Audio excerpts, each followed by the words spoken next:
Well, hello there. Hello, hello, hello, hello. Oh, Happy New Year. First things first, and I know it's June, right? I know, but this is the first time that we're actually meeting on this specific application. Like on the other applications, I've been pretty consistent, and I know I did promise you guys that I will be doing better, and I didn't because life lifed.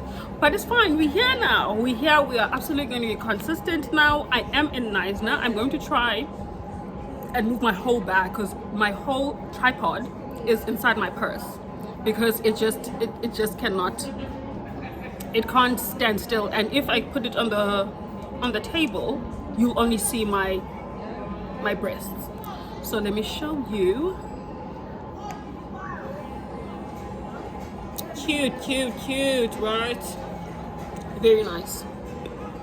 You might also hear, interesting enough, some foreign accents at the back. I think I must say Dutch or whatever, but I think it's very interesting that I'm going to do this video as accents at the back. But you also hear someone actually coming to check if I'm okay. I'm in a restaurant. I'm not an editor, guys. But I'm a person that goes right. But I am actually going to be making a video with regards to the anti-illegal immigration marches that have been actually going through. I have actually wrote a Substack and made a video detailing how it's actually not as black and white as we would like to actually make it to be, and we should listen to each other and actually reach a medium. Right, this medium, we need to actually listen to the other side that might be anti and the other side that might be pro, because both of them have very important points to actually look at, right? And one of them that I actually did raise for the people that are anti it, they have raised that people are using this as a Trojan horse to actually unleash their own bigotry, and this is a fact. This is a fact, and we have actually seen it, and it is something that needs to be looked into. However, just because there are people that are rotten potatoes within the sack does not necessarily mean the whole thing needs to be thrown away, because then we will be speaking over poor people's voices, right?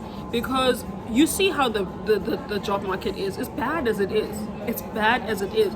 Now imagine being in a job market or competition with people that are okay with being exploited. Can you imagine? So I think those are things that we should actually be looking into before we actually take really drastic measures, right? So after I actually did that, a very interesting thing actually happened. There was a death of a teenager. This teenager is named Ntamulo, and the mother actually alleged that no, they actually unalived my son because he's Zonga. They left the Xhosa kid and they murdered mine. They unalived mine. Sorry, I hope they actually don't actually pick that up. Oh, they unalived mine. Dragged him by the feet, 3 a.m. March at 3 a.m. And anywho's 3 a.m. This and that. Turns out it was actually gang related. It had absolutely nothing to do with it. The side that was anti the movement made a lot, and I mean a lot, of videos with all sorts of insults, hurling all sorts of things. Nguni tribes were on the bride. Zulus, if it's not Zulus, Xhosas, it's this is that. It was a whole lot. The police come back and say, actually, this had nothing to do with the march. In fact, it was 24 hours after the march actually commenced. This is gang related. This person was in fact stealing and then was unalived by the person that he was trying to steal from. I found it very, very interesting that the same people that were unraveling at the seams after that celebrity said, as a boy mom, I'm so glad that you actually reached out or published the statement, you were unraveling at the seams at that boy mom actually saying that all of a sudden you are believing this boy mom. I find that a bit weird. Which boy moms do you believe and which ones do you not? So you believe the ones that actually suit your narrative is what I'm actually getting from this whole thing.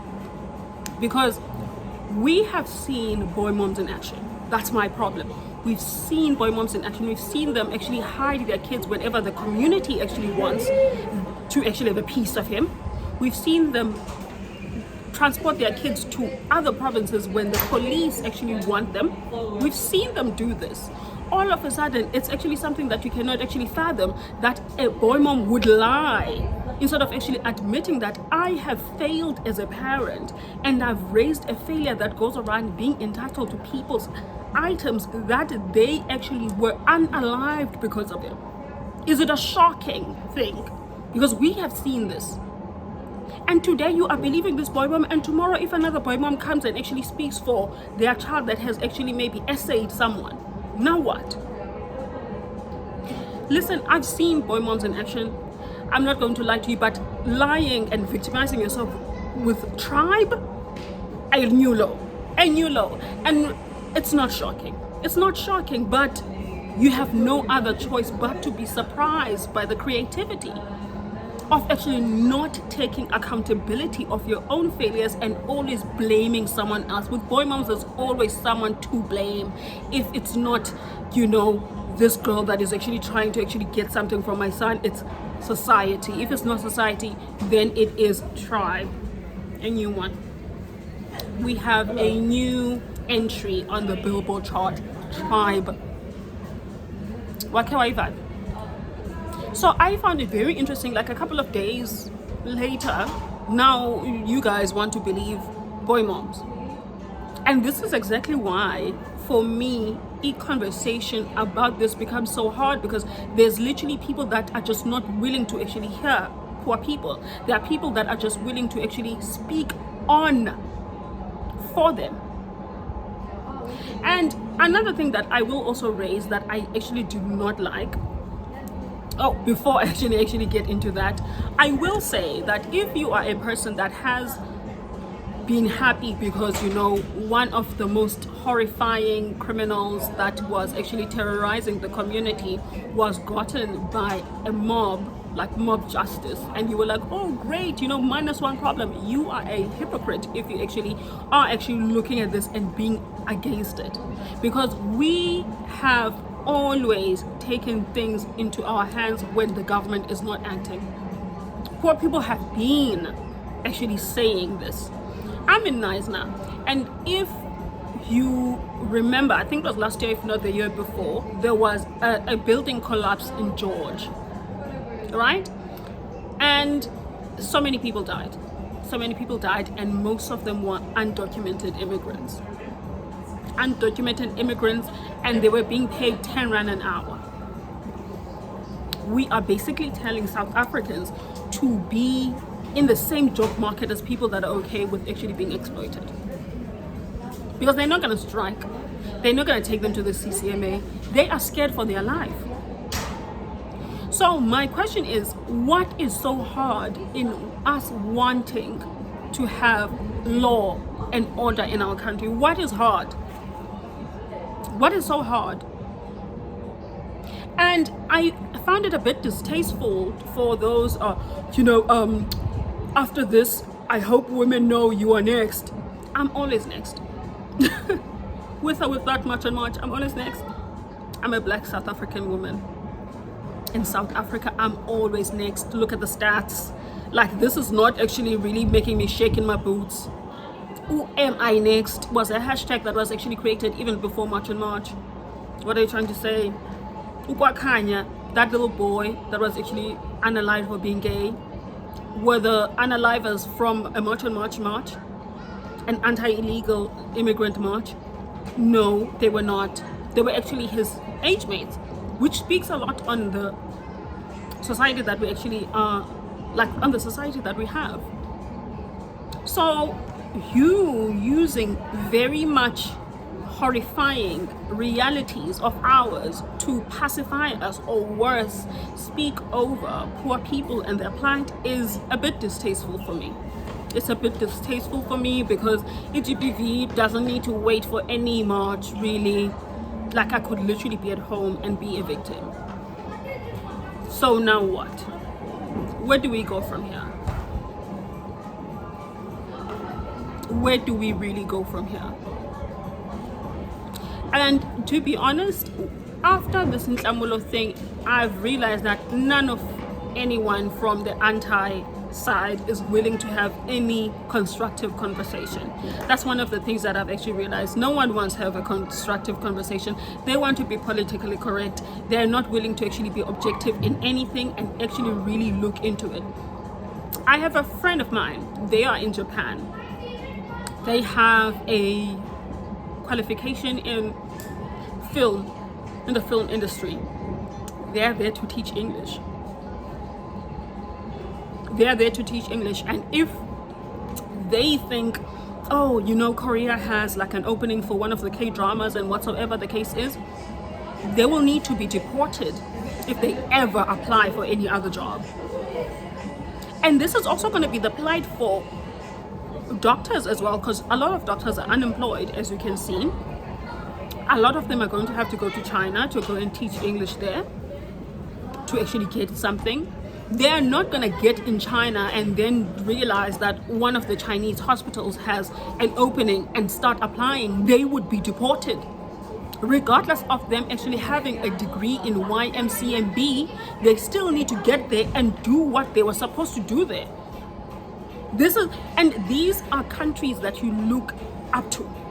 You understand? The government didn't just stop and actually really making sure that baphuhlisa izikills zabantu and everything. They didn't stop that. They are very strict on immigration, very strict. If you want us to be the powerhouse that we should be, that we could possibly be, why are you against us having law? Because truly any other powerhouse of a country, immigrants that are there with a special skill. Like China. If you're going to China, then you would possibly have, you know, English, because they don't speak English. They speak Mandarin, as far as I know. It doesn't matter what your degree is. You are there for speciality. Okay? And if you think that you can do better than this, go back home and apply from there. And if you do better and start applying for other jobs, you'll be deported and banned. What is hard for wanting that for South Africa? What is so bad for wanting that? Now, criticizing how things are done, absolutely, I'm for that. You understand? There could be a kinder way of doing things. There could be a more rational way of doing things. But to completely disregard the whole thing because, you know, no, you are not listening to what poor people have been saying this whole time. And they're the ones that are in the forefront because they're the ones that have to bear the brunt.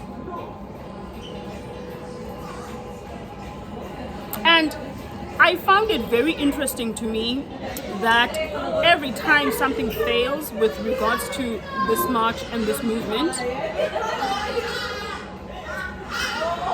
I'm so sorry, this damn bird.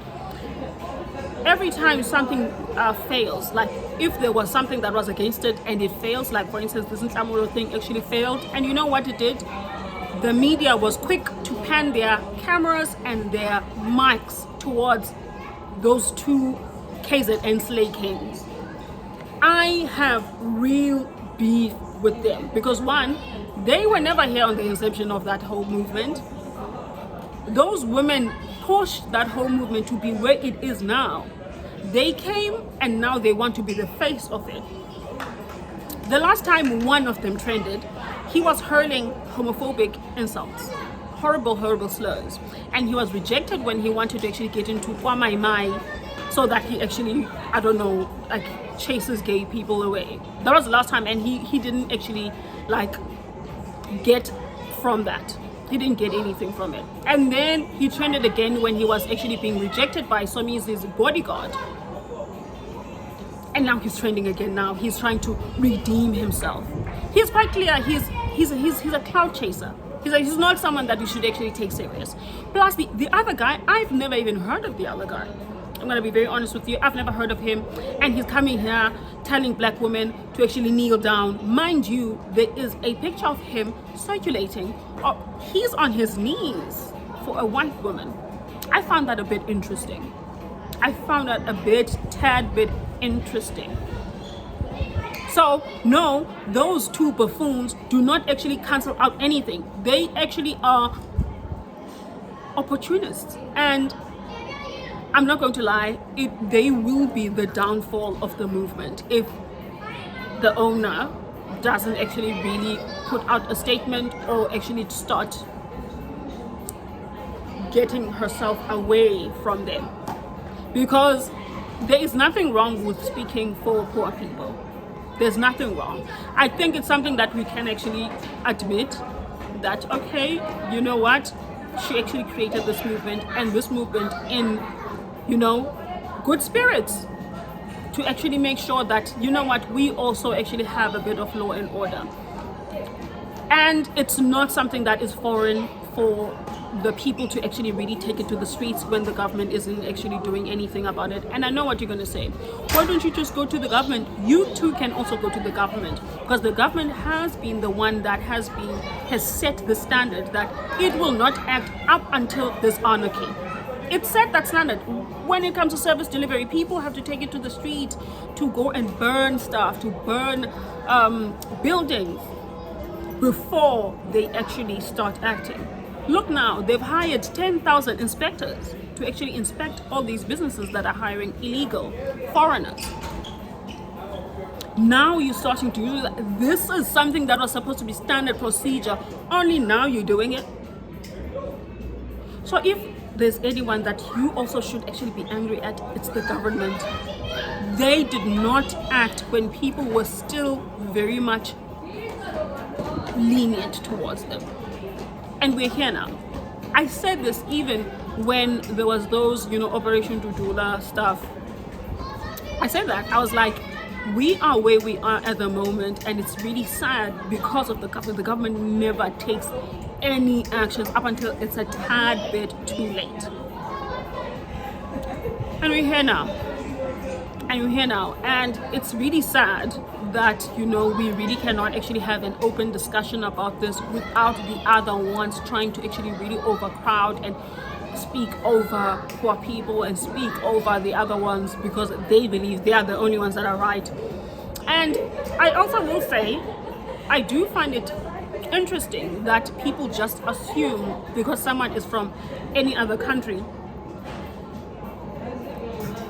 they are Pan-Africanist. I've said this even on my other videos, that a lot of other people are coming from bloody tribal wars, okay, from the other countries. Like, let's actually make an example for Zimbabwe. The worst thing that can ever happen to you in Zimbabwe is for you to be Ndebele. The worst. And it's not just only being castrated, it's not only just being excluded socially, even economically. Like in the parliament, most people there are Shona. I remember, oh my God, do you remember that guy with the beard, with the black and white beard? He's dark skinned, he's from Zimbabwe. He tried to sow that division here as well. He always thinks he's a beacon of hope, or he is very wise when he's not. He tried to actually come here and be like, oh, Zulu people are the majority, so they should be the one that are ruling. Mind you, Zimbabwe fahlakile. And he's trying to actually do things that actually failed as Zimbabwe. They are not Pan-Africanists. They're not two. They don't even like each other. And it's okay, you're just here to actually work. I guess, I'm even in China. Like, I know my name, China. I guess. But since you've been pick up on your sebenz, which is okay. But a lot of you have this mistake of actually thinking, if they are coming from other countries, they have no xenophobia, they have no tribalism, you are wrong. You are very, very, very wrong. That's not how the world works. Pan-Africanism, Wakanda forever, is not going to work, because Abantu Abamnyama, unfortunately, were colonized and divide and conquer is something that is drilled within them. They even use that Sebelapa, that Abelung will literally whisper those South Africans are lazy, South Africans are lazy, so that they are comfortable with being exploited while we want better for ourselves. ogqiba bacinge fanuba babhetere ke ngokubona by virtue of these white people that want to exploit them. So it didn't only end with our countries. Even Abelungu make sure we are never united. And I've spoken about this as well on my TikTok. It's really funny how none of those, you guys are lazy. None of this was done by you. It was done by white people selling us expired goods, selling us amanzi etopi as still water, selling us ibrokos yenziwe ngamanzi ayenziwe ngenyama yezinja. None of the snacks that are unaliving the children, none of those things are looked at and seen as these people in fact loathe the natives and they want the natives gone. None of that is seen. In fact, no one has anything to say about any of those things. People are just waiting for South Africans to finally revolt. Then South Africans are painted in a certain way. And I do not like that. I've spoken about this a lot of times. I do not like that. And it will never, if ufuna umntu South Africa it's not going to be me. It never will be me. That's for sure. But it's really sad that right now I've just realized that we will never have an open dialogue with regards to this, because the other side is very much hell-bent, even when they were wrong. And this Nhlamulo case actually exposed it. Even now they're going to wait for another thing to actually finally come up, like the same way that now they're starting to actually share the things that those two slay kings are actually saying. Like, who even cares what they say? They're not the face of the movement. They've never been the face of the movement. They are just looking for another thing to stick because they actually are crowd chasers. But that is it for today.